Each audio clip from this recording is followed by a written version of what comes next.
He laughed at a homeless man. Minutes later, he lost everything.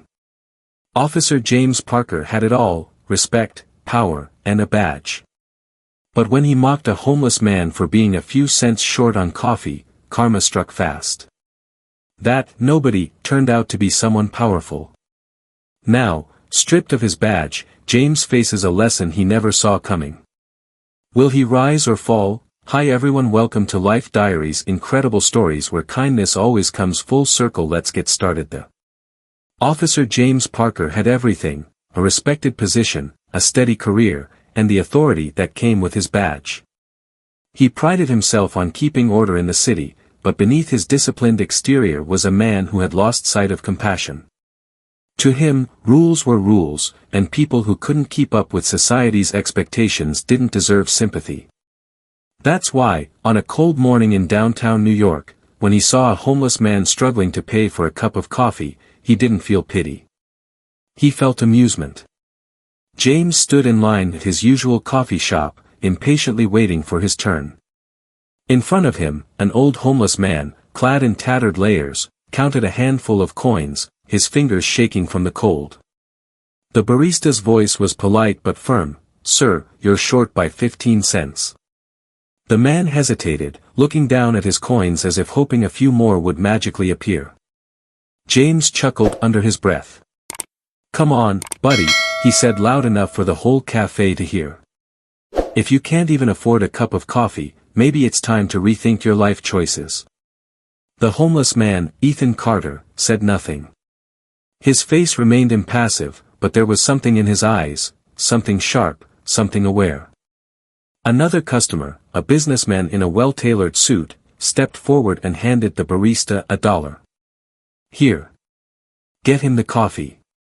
Ethan gave a small nod of gratitude, took the cup, and before walking away, murmured just loud enough for James to hear, "One day, officer, you'll understand." James shrugged off the remark, but the moment lingered with an odd discomfort. He brushed it aside and stepped up to order his own coffee, smirking to himself. Just another day, just another bum who wouldn't get his life together. But before he could take his first sip, a sleek black SUV pulled up outside the cafe. A man in an expensive suit stepped out, his sharp gaze scanning the room before landing on Ethan. Without hesitation, he walked straight over and addressed him with unexpected respect. "Mr. Carter, we've been looking for you." The room fell silent. James blinked, his smirk fading. Then, another vehicle arrived.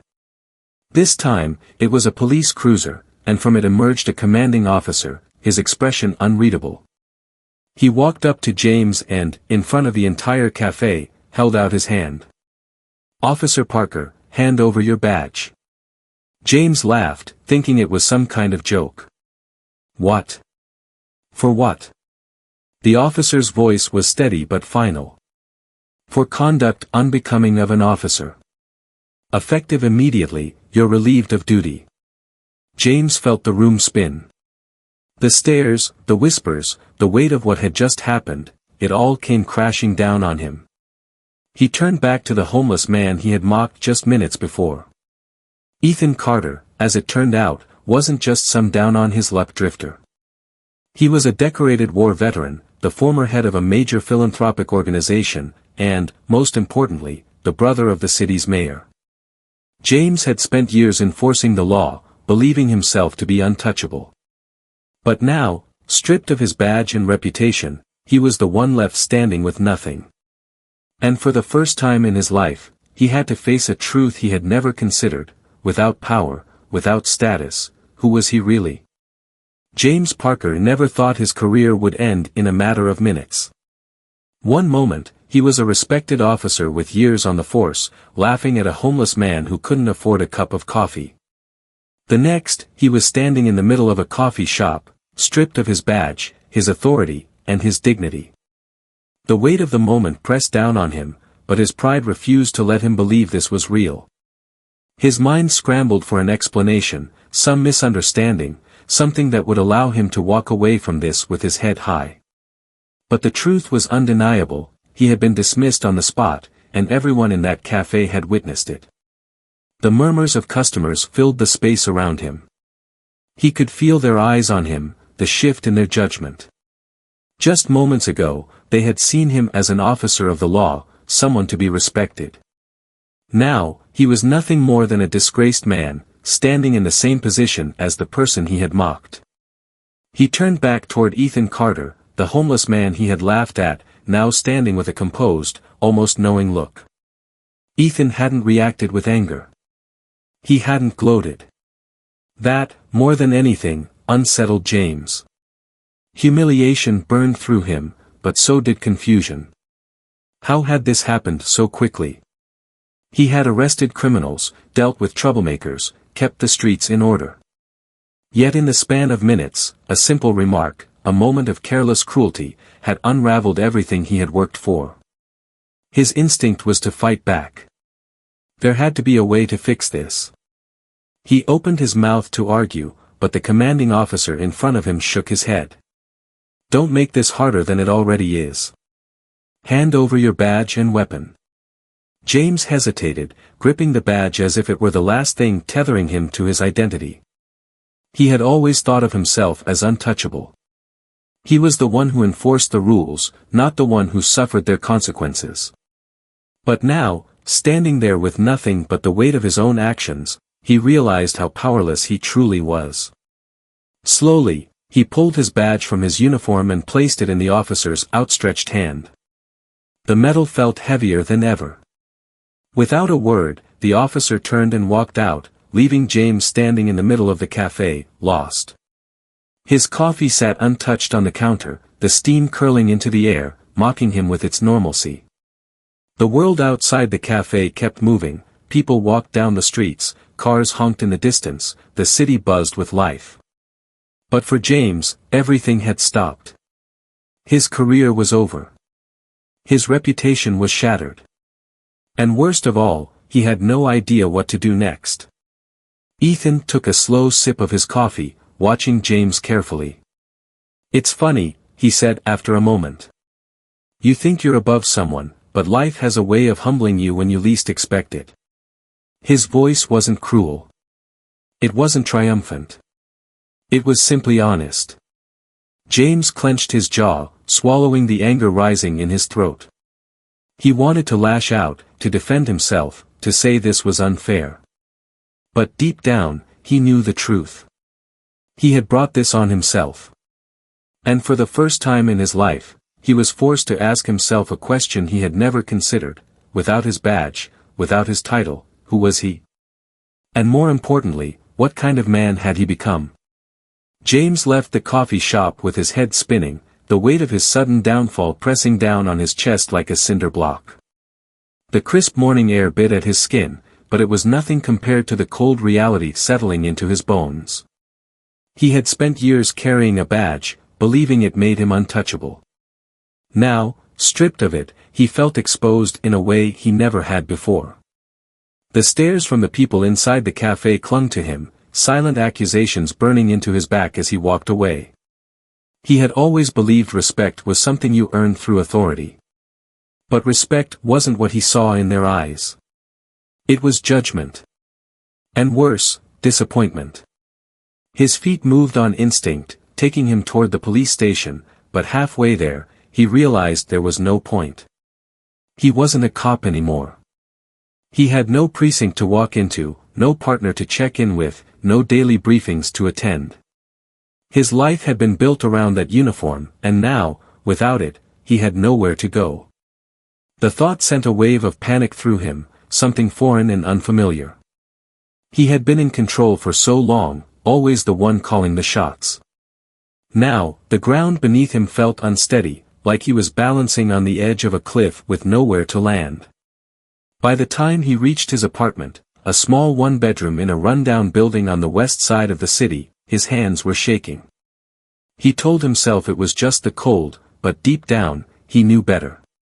He barely remembered unlocking the door, barely registered the dim light filtering through his window as he stood in the middle of his living room, his badge no longer weighing down his chest, his gun holster empty.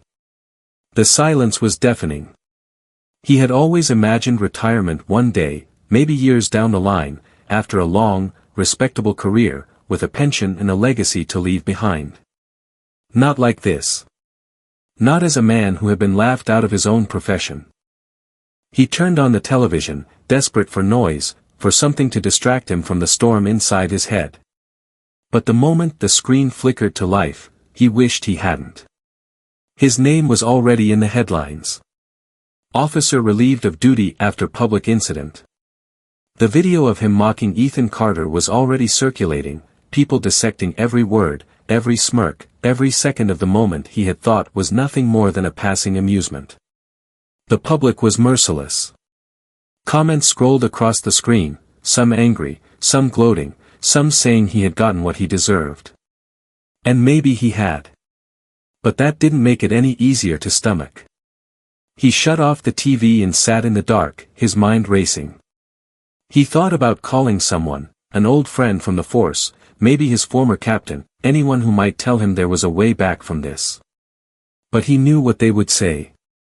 He had embarrassed the department, tarnished the badge, and in a time when public trust in law enforcement was already fragile, there would be no second chances.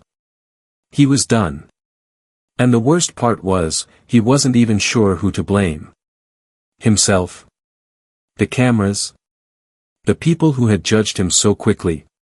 It didn't matter. The damage was done. Days passed in a haze. He stopped checking his phone, stopped leaving his apartment. He lived off whatever was in his fridge, barely slept, barely moved. The city outside carried on without him, and for the first time in his life, he realized how insignificant he was without his uniform. He had spent years looking down on people like Ethan Carter, thinking they were just remnants of society, men who had failed. But sitting alone in his apartment, his reputation in shambles, his future uncertain, he wondered if he was any different. Then, on the fifth day, something happened. A knock at his door. It was firm but not aggressive, steady in a way that sent an uneasy feeling crawling down his spine. He hadn't spoken to anyone since that morning at the cafe, and he wasn't sure he wanted to start now. Still, he got up, his muscles stiff from days of neglect, and cracked the door open. Ethan Carter stood on the other side. James froze, his breath catching in his throat. The last person he expected, the last person he wanted to see, was standing at his doorstep with 2 cups of coffee in hand. The same man he had mocked, the same man who had watched him lose everything, was now looking at him with something James couldn't quite place. Not pity. Not anger. Just understanding. "I figured you could use a coffee," Ethan said, holding out one of the cups. James stared at it, his pride waging war with the exhaustion inside him. He should slam the door, tell Ethan he didn't need his charity, but the truth was, he wasn't sure he had the strength. His hand moved on its own, taking the cup, the warmth seeping into his frozen fingers. He didn't say thank you. He didn't know how. But Ethan didn't seem to expect it. Instead, he leaned against the doorframe, taking a slow sip of his own coffee before speaking again. "You ever wonder what it's like to start over?" he asked, his voice calm, almost casual. James didn't answer. Because for the first time in his life, he had no idea what came next. James held the warm coffee cup in his hands, staring at the man in front of him. Ethan Carter, the same man he had mocked, the same man he had dismissed as just another lost cause, now stood here offering something James couldn't quite understand. It wasn't just a cup of coffee. It was something deeper, something unsettling. A chance to acknowledge what had happened. A chance to face himself. But James wasn't ready for that, not yet. He stepped aside without a word, letting Ethan into his apartment. The place was a mess, half-eaten takeout containers stacked on the counter, unopened mail piling up near the door, curtains drawn tight against the world outside. It smelled stale, like someone who had stopped caring had been living there for far too long. Ethan didn't comment on any of it. He just walked over to the small kitchen table and pulled out a chair, sitting down like he had been invited. James remained standing, gripping his coffee as if it was the only thing keeping him upright. "You're angry," Ethan finally said, breaking the silence. His voice was even, unreadable. James scoffed. That's an understatement. Ethan nodded like he understood. You think this is unfair? That you lost everything over a stupid moment? James clenched his jaw, taking a slow sip of coffee just to keep himself from lashing out. I spent my whole career doing the right thing. I kept the streets clean, followed the rules. And now? One mistake, one goddamn mistake, and my whole life is gone. Ethan leaned back in his chair, watching him carefully. One mistake, he repeated, his voice thoughtful. Or was it just the first time someone called you out on it? James stiffened. The words hit harder than they should have, because deep down, he knew there was some truth in them. This wasn't the first time he had been dismissive of someone struggling. It wasn't the first time he had let his authority make him feel like he was better than the people he was supposed to serve. But it was the first time he had been forced to face the consequences. That truth tasted bitter, more bitter than the black coffee burning his tongue. Ethan didn't press further. He just took another slow sip of his drink, letting the silence settle between them. You know, he finally said, setting his cup down, when I got back from my last deployment, I had everything. A house, a job, respect. And then one day, everything changed. My mind wasn't the same. I couldn't sleep. Couldn't function. And just like that, I lost it all. My job. My home. People stopped looking me in the eye. I became invisible. James didn't know what to say. He had never thought about what it must be like to lose everything that way, not through one single event, but through a slow, relentless unraveling. Ethan exhaled, shaking his head slightly. The thing is, I spent a long time being angry. At the system, at the people who walked past me every day like I was nothing. At myself. But at some point, I had to make a choice. I could stay bitter, or I could figure out what came next. His eyes met James's, sharp and knowing. That's where you're at right now. You can stay here, sitting in this apartment, pissed off at the world. Or you can figure out what comes next. James let out a humorless laugh. And what the hell does that look like? I was a cop for 15 years. That's all I know. Ethan shrugged. Then maybe it's time to learn something new. James wanted to argue, to push back, to tell Ethan he didn't understand. But the truth was, Ethan understood better than anyone. He had been there. He had stood at the edge of nothing, looking out at a future that no longer made sense. And somehow, he had found a way through.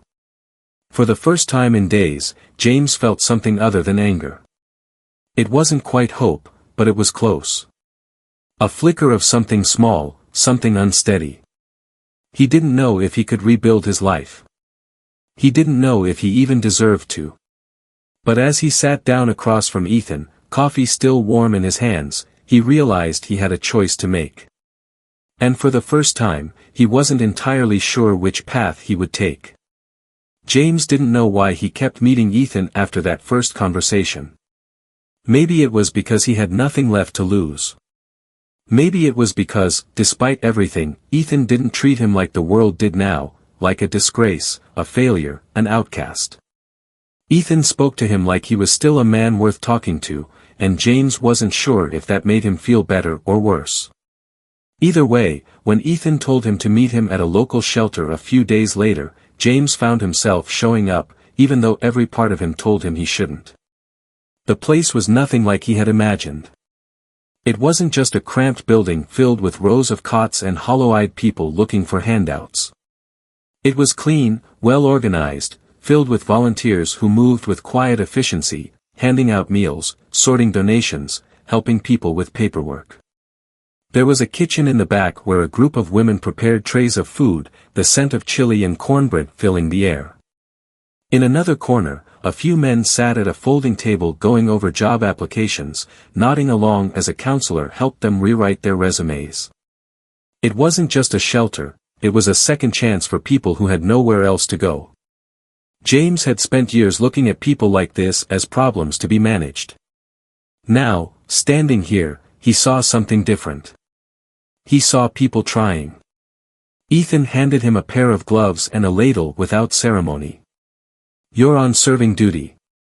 James frowned, shifting the ladle between his hands like it was a foreign object.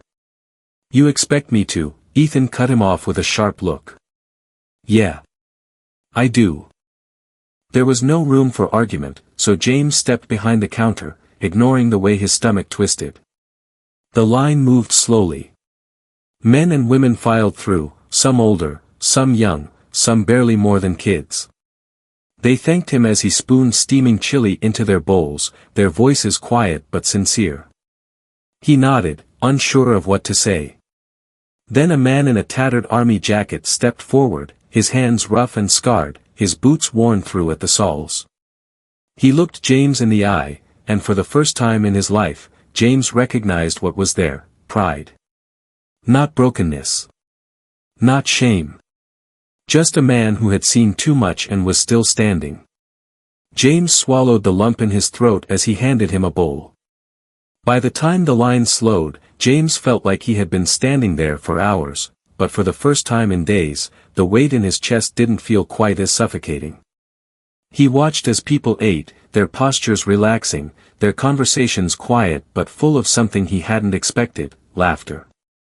He thought about all the times he had walked past people like them on the streets, never once thinking about what it took for them to keep going. He had always assumed they had given up. Now, he wasn't so sure. Ethan joined him near the sink, rolling up his sleeves to start washing dishes. James hesitated before reaching for a towel to dry them. It felt ridiculous, him, a man who used to wear a badge, now standing elbow to elbow with someone he had once mocked, doing something as simple as cleaning up after a meal. But there was something grounding about it, something steady. He wasn't used to feeling steady. Ethan didn't say anything at first, just scrubbed the dishes with practiced ease. Then, without looking up, he said, "You still think you lost everything?" James stiffened at the question, gripping the towel in his hands. He wanted to snap back, to say that of course he had. His career was gone. His reputation. His future. But the words didn't come as easily as they should have. Instead, he exhaled and looked around the room. "I don't know," he admitted. It was the first honest thing he had said in a long time. Ethan smirked slightly, passing him another plate. "That's a start." James wasn't sure what that meant, but as he stood there, drying dish after dish, listening to the quiet hum of conversation around him, he realized something. For the first time since he had lost his badge, he didn't feel completely lost. He didn't know what came next, but for now, he had something to hold on to. Maybe, just maybe, that was enough. James didn't go back to the shelter the next day. Or the day after that. He told himself it was because he had other things to figure out, that he needed to focus on what came next for him. But deep down, he knew the real reason. Going back meant accepting that he had no other place to be, no real direction left. It meant acknowledging that, for the first time in his life, he wasn't the one in control. He spent his days drifting, aimlessly walking the city streets he used to patrol. The people who had once nodded respectfully at him barely spared him a glance now. Without the uniform, without the badge, he was just another man, no different from anyone else.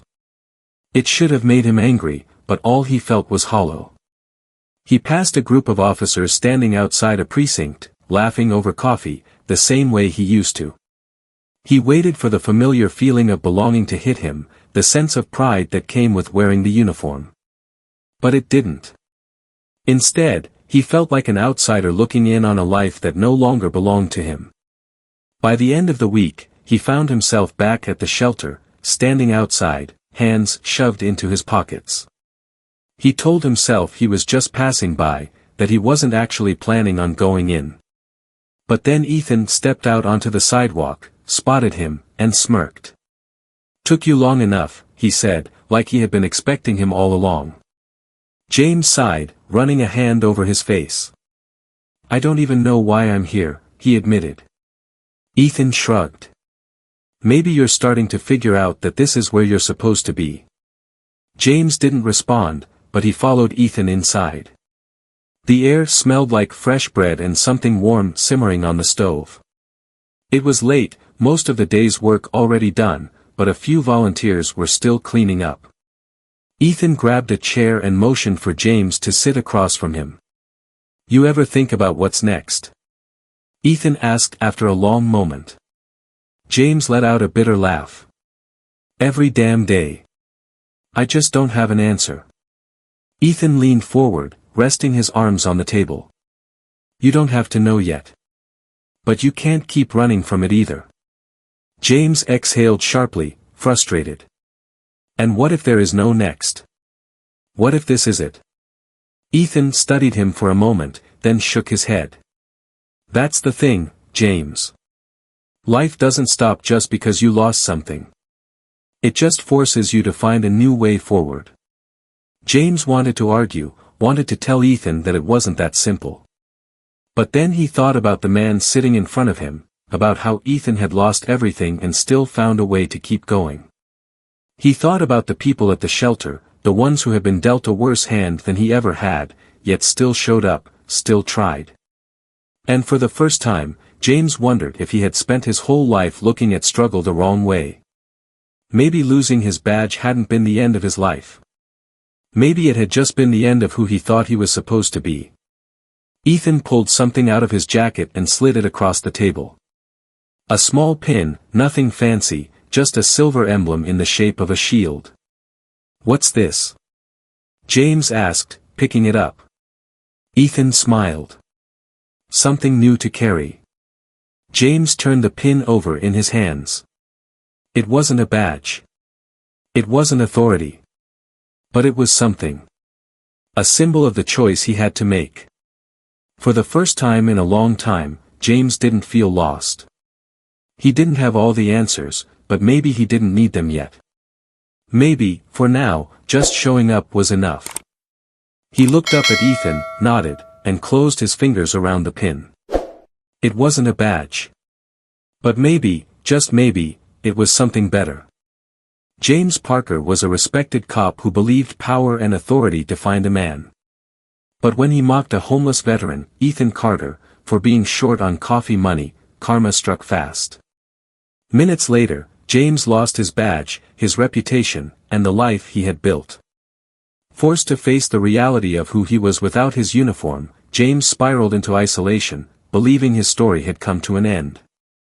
But when Ethan unexpectedly extended a hand instead of holding a grudge, James found himself in a place he never thought he belonged, a shelter, surrounded by people he once looked down on. Through quiet moments of service, reflection, and uncomfortable truths, James slowly realized that true strength wasn't about power but about purpose. Losing his badge wasn't the end, it was a chance to redefine himself. By helping others, he found a new kind of honor, one that didn't rely on authority, but on the impact he made. In the end, James didn't regain his old life. He built a better one. Small blue diamond lesson learned: respect is not earned through power, but through compassion. The world doesn't end when we lose something we thought defined us. It simply gives us a chance to start again, this time, with greater wisdom. If you love inspiring stories about kindness and unexpected second chances, don't forget to like, subscribe, and turn on notifications so you never miss the next one.